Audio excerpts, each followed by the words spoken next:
A rocket ship for a while. Drivers moving back, and those who failed to qualify.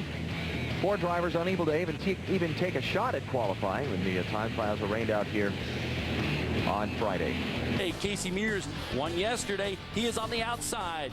Row number 2, Christian Fittipaldi in the Cheerios Dodge, and David Reutimann in the Kodak Pontiac. Those top 4 guys, all with Winston Cup teams. You know, money's got to be on the kid. I'd have to go with Kyle Busch, just like Bill says. I think it's going to be interesting. And then once Casey gets up through the field, and with Reutimann and Fittipaldi, and then we get some late yellows, then it's going to get interesting. Yeah, that'll be interesting from them coming through, but whole race is going to be interesting, especially just more competitive field again, even from yesterday. And here we go. The emotion is high right now. Folks, hold on to your lug nuts. It's time to go Arca racing. Okay, let's see if they do it again. Get across the start. There it is. There it is. The Pocono start. Phantom 4 and 5 wide down the front straightaway. Not sure where you're going, but you're going to get out there. Wow, look at those guys. Still 4 and 5 wide going into the first turn, but you know they got to get at least 2 abreast going into turn number 1. Yeah, three can be a stretch, but you can't do like they do going down straightaway. It's just a fun racetrack. Whoa, look at that. Venturini on the outside just rockets past Kimmel. Yeah, I was wondering, what was that? Okay. You think that these cars aren't going fast? Look at those trees. When next time we see a back straightaway shot, when those cars go by, look what it does to those trees. You're right. Yeah. They'd be a waving and a wobbling. Greg Sachs, you saw him there in the number 88 car, of course, a former Winston Cup winner. This right here, the battle for third. You see Christian Fittipaldi in the 43 car, and David Reutimann, the Southern All-Star Series, excuse me, the South, they changed the name. It used to be the NASCAR All-Pro Series, and now it's the NASCAR Southeast Series. He's been a runner in that series for a long, long time. And of course, his dad, one of those old dirt modified drivers. Oh, he is Buzzy. He's a hero up there. I mean, he's won more races than any 3 or 4 guys put together, basically, and he's just been tremendously successful over a long period of time. It goes green again, so you can come in, you can look over them tires. If they're fine, you can always put them back on.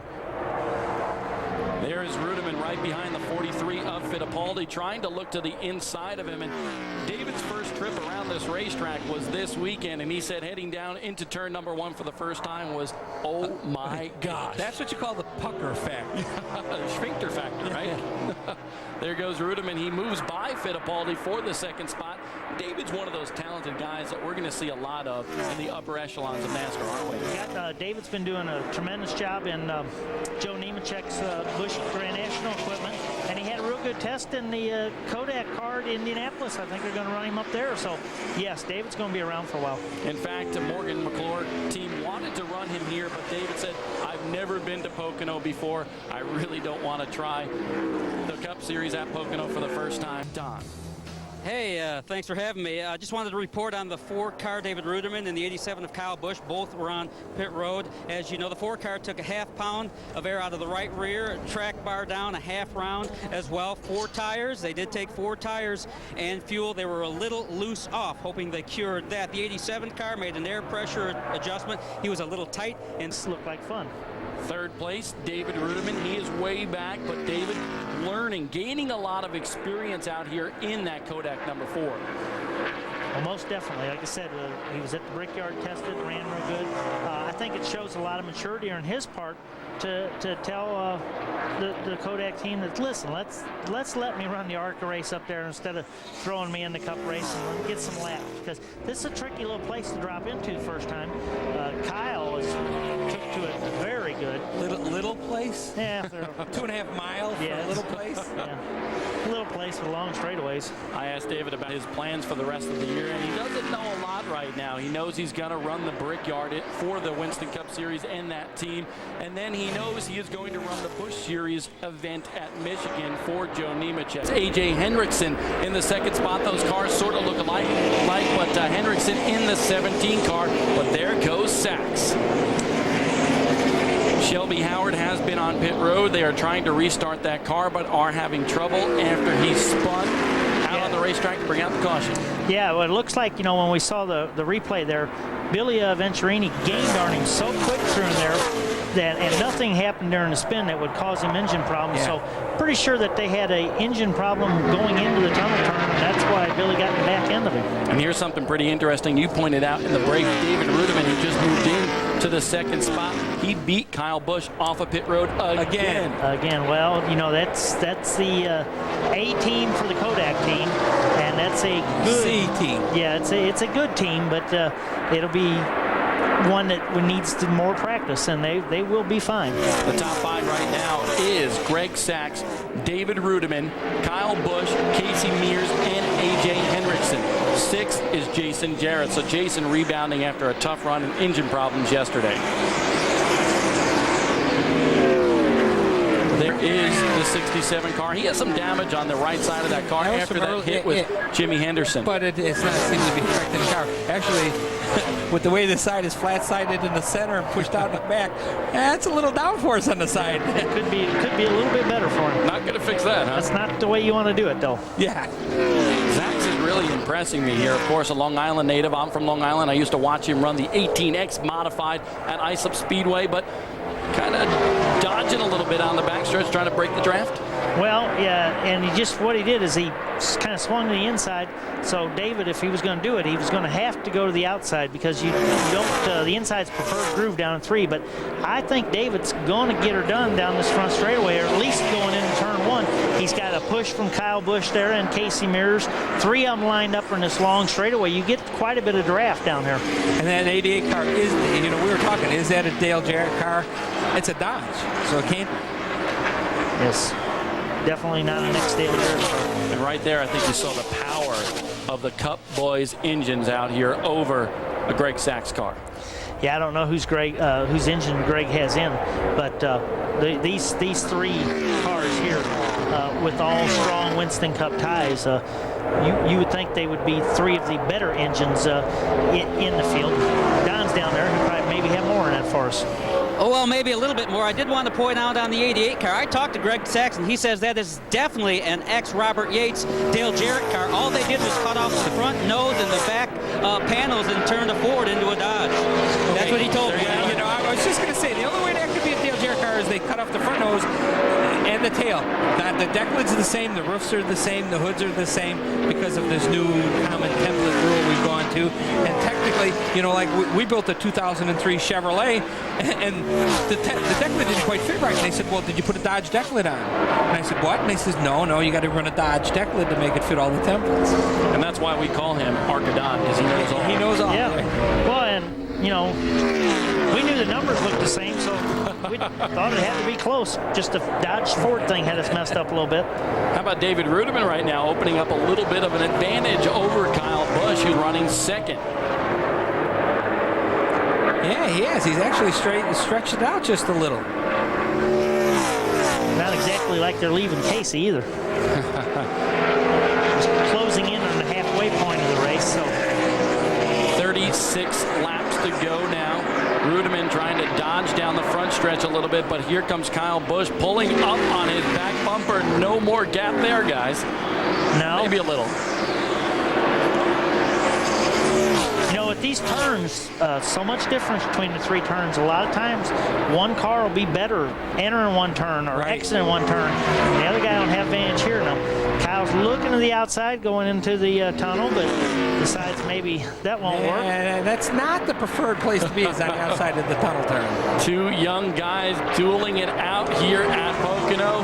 Kyle, let me tell you something. I watched him in the late models and also in ASA. He is certainly not afraid to go to the outside, as he does right now.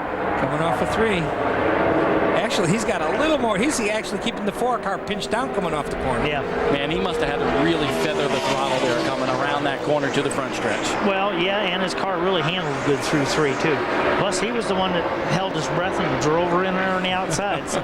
Back here at Pocono, green flag conditions. Kyle Busch, your leader. David Reutimann still in 2nd, and Casey Mears, the Cup trio, up front. Well, it looked like Kyle decided maybe he needed to put a little room between. Give me a little breathing room. Between 2nd and 3rd, and Casey decided that maybe he needs to get back up to 2nd so he can see. Oh, wow. Yeah. Okay. Maybe All right. David got a little bit of dirt experience rubbed off from his dad there, because he certainly got sideways coming off the corner. Yes, he did. He did a good job of keeping it gathered up and not losing much forward momentum. I was just going to say, gathering it up is one thing, but then to keep your composure and keep driving the car and act like, okay, nothing happened. I'm still shooting. He is a wheelman. Oh, yes, he is. Casey, wow. That was a good job by Casey, too, not getting into the back of him, too. Right. And these kids, you know, they're just young. They got experience, and they got plenty of talent. You know, they're getting more experience at different levels. They're getting it at these levels, but they've got a lot of talent, a lot. To anoint the gladiator pit of the race. And I tell you, one team has been head and shoulders above the race on pit road, and that's the Morgan-McClure crew, the Kodak number 4 for David Reutimann. They've won the race off pit road 3 times, and I think they deserve it for sure. The gladiator pit of the race for David Reutimann and that Kodak team. Congratulations, guys. And right now, David Reutimann also still in the hunt here. He is in 3rd. Some misfortune for Kyle Busch, who was, I think, both of your gentlemen's picked before the race, wasn't he? Yes, he was. I have to agree. Me and Kenny both picked him, but not today. I think it's going to be, well, it's going to be between, I think, Casey Mears or Kimmel and Reutimann. Hey, I didn't pick actually early in the race. Can I just pick now? Yeah. No. Oh, come on. Yeah, go ahead, pick. Casey Mears. No. Casey Mears, of course, going for the big giant prize here.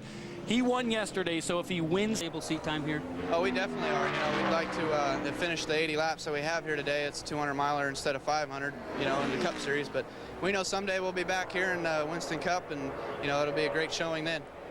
I think Kyle Busch handled that very well. We'll see him back in the ARCA Remax Series in Talladega and Charlotte. And Casey Mears just handled that move by Frank Kimmel very well. He is in the lead, and David Reutimann, well, he's in 2nd now. Yeah, that was a big drop that lap for Frank. But I think the rest of the cars, I don't think really have much of a chance of running Frank down the way it goes right now. And David's hanging right there with Casey, so it's a long way from being over. Should be pretty interesting. Casey Mears had some laps on this racetrack from a test here and also in the Cup race in June. David Reutimann this weekend, his first time at Pocono. He was supposed to test here, did not get to. So Reutimann doing a dynamite job for not ever being at this racetrack before. I heard Casey Mears was testing there for quite a long time. But it is showed. I mean, he came here tested. He's run the 2 ARCA races. Where did he qualify for the Cup race? 10th. I mean, it's definitely showing that the kid's getting his experience. Well, and they come to, someone like Casey comes to the Cup race. I mean, he's been here, you know, 1 time before, and he's up against guys that have been here 20 and 30 times or more, or even a couple of the younger guys here that's just been here a couple years. They've been here 4 full times. You're right, Kenny, because here it is. White flag. One more trip around this 2.5-mile circuit. Casey Mears is your leader. David Reutimann trying to hunt him down. Frank Kimmel 3rd. Mark Gibson 4th. Brent Sherman right behind that 59 car in 5th. Jason Jarrett in 6th.